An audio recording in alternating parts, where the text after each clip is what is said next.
Hello everyone, and welcome to our channel. Today we paid tribute to the life and legacy of Malcolm-Jamal Warner, who died on July 20th, 2025, the beloved American actor, musician, and poet. In this video we'll cover his remarkable journey, from early life and career breakthroughs to his later successes, personal life, and lasting impact. We'll explore how Warner rose to fame as Theo Huxtable on The Cosby Show, his diverse work in television, film, music, and poetry, and his contributions off-screen. Don't forget to like, comment, share, and subscribe if you enjoyed this tribute. Now let's begin. Malcolm-Jamal Warner was born on August 18, 1970, in Jersey City, New Jersey, to parents Pamela, who later became his manager, and Robert Warner Jr.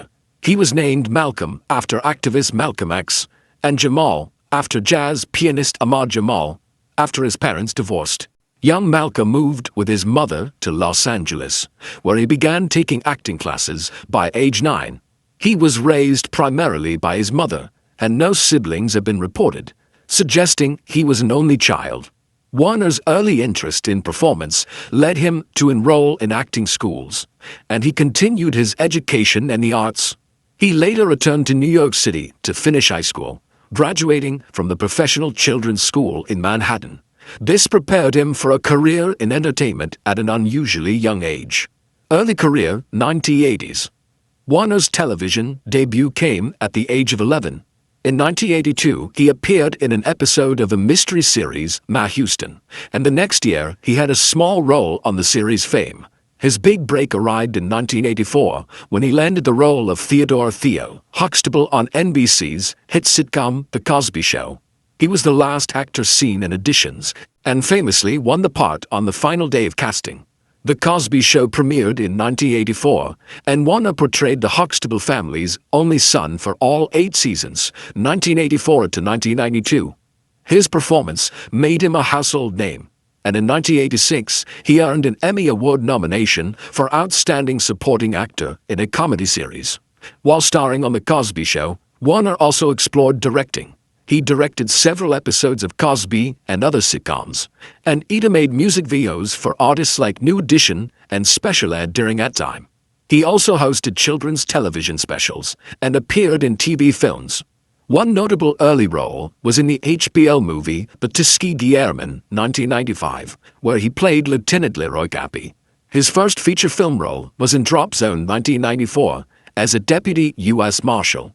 By the mid-1990s, Warner had firmly established himself as a talented young actor in both comedy and drama. Career highlights: 1990s, 2020s. After The Cosby Show ended in 1992, Warner continued to work steadily. He starred as a lead in the sitcom Here and Now, 1992 to 93, and then co-starred with Eddie Griffin in the UPN sitcom Malcolm and Eddie from 1996 to 2000. That show further demonstrated his comedic talent. In addition to sitcoms, he took on dramatic roles. For example, he portrayed social worker Cody Malloy in the post-apocalyptic series Jeremiah, 2002 to 2004, and he voiced the producer in the popular animated series The Magic School Bus. In the 2000s and 2010s, Warner expanded into a variety of television and film projects. He had guest and recurring roles on many series, including The Fresh Prince of Bel-Air, Sons of Anarchy, American Horror Story, Community, Key and Peele, and Detroiters. From 2011 to 2015, he produced and starred in the BET Family sitcom Read Between the Lines, playing college professor Alex Reed opposite Tracy Ellis Ross. His performance on Read Between the Lines earned him an NAACP Image Award for Outstanding Actor in a Comedy Series in 2012. Warner also appeared in several films during this period. He had supporting roles in Fool's Gold 2008 alongside Matthew McConaughey and Kate Hudson, and in Shot 2017. In 2018, he began playing Dr. A.J. the Raptor, Austin on Fox's medical drama The Resident, eventually becoming a main cast member for 5 of the show's 6 seasons. This role introduced him to a new audience and became one of his most recent major TV credits. His final on-screen role was in 2024 as Chief Inspector Bill Houston in Fox's Alert, Missing Persons Unit. Throughout his career, Warner showed range as an actor by alternating between comedy, drama, and even voice work, music and poetry. Besides acting, Warner pursued music and spoken word poetry.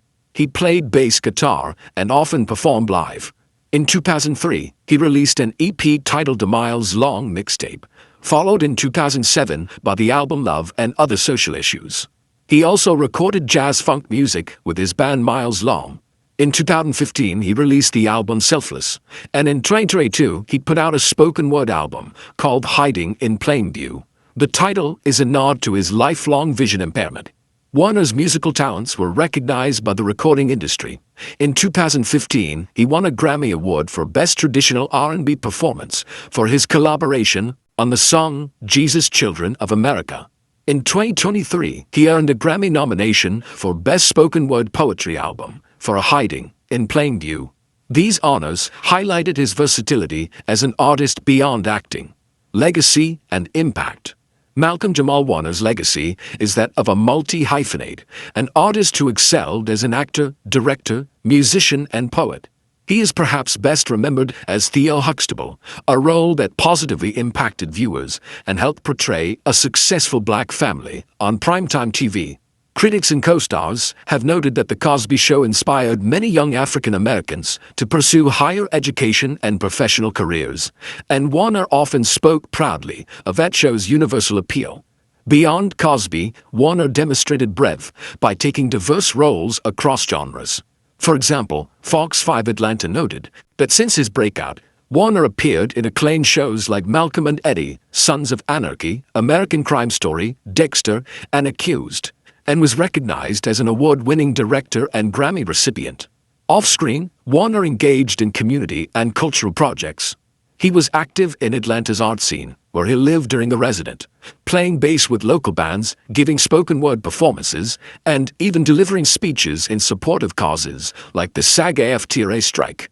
In 2024, he started the podcast Not All Hood, aiming to explore diverse aspects of Black life beyond stereotypes. He used his platform to speak on representation and social issues, earning respect as a thoughtful artist. In sum, Warner is remembered as a gifted performer and cultural contributor whose career spanned decades of television, music, poetry, and activism. Personal life and family.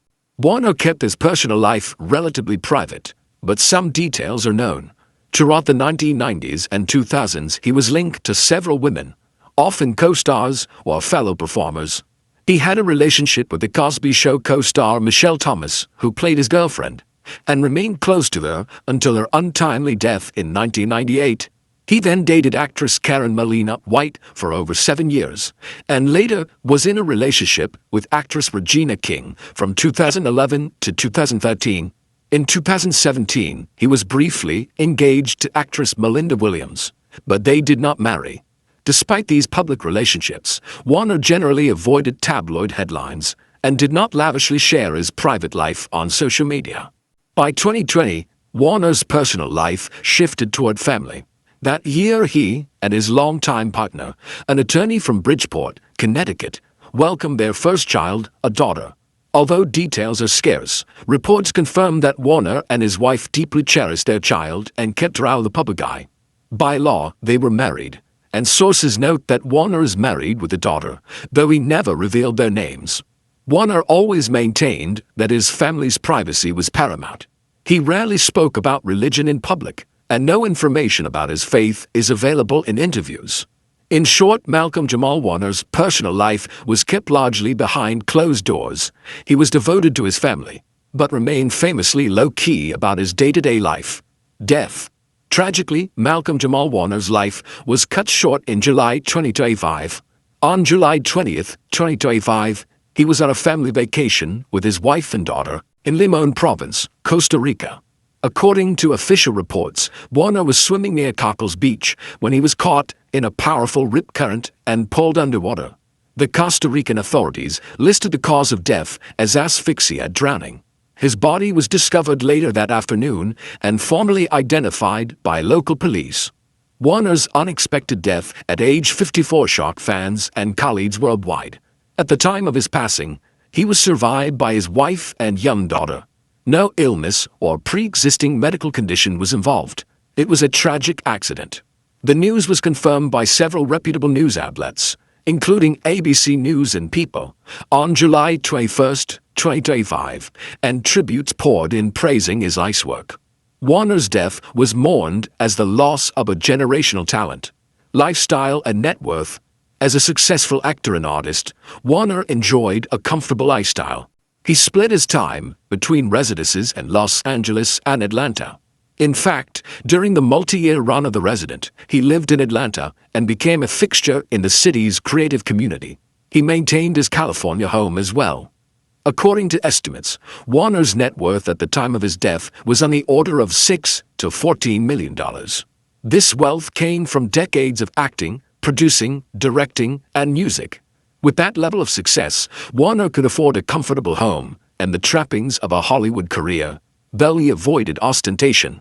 He was not known as a flashy celebrity. Details like his car collection or exact properties were kept private. In interviews, he rarely discussed luxury. Instead, he focused on artistry and community. In the end, he lived modestly despite his fame, investing in his craft and family rather than publicity. In conclusion, Malcolm-Jamal Warner's life was one of remarkable achievement and quiet dignity. From a talented child actor on The Cosby Show to a seasoned performer in TV, film, music, and poetry, he built a varied career that touched many. He won over audiences with his warmth and talent, and his legacy endures in the many roles he inhabited and the people he inspired. Thank you for watching this tribute to his memory. If you enjoyed learning about Malcolm-Jamal Warner, please give this video a thumbs up, leave a comment below with your favorite memory of him, share it with others, and subscribe to our channel for more in-depth biographies and documentary videos. We hope this documentary has honored his legacy and informed new fans of his life. Until next time, thank you for watching.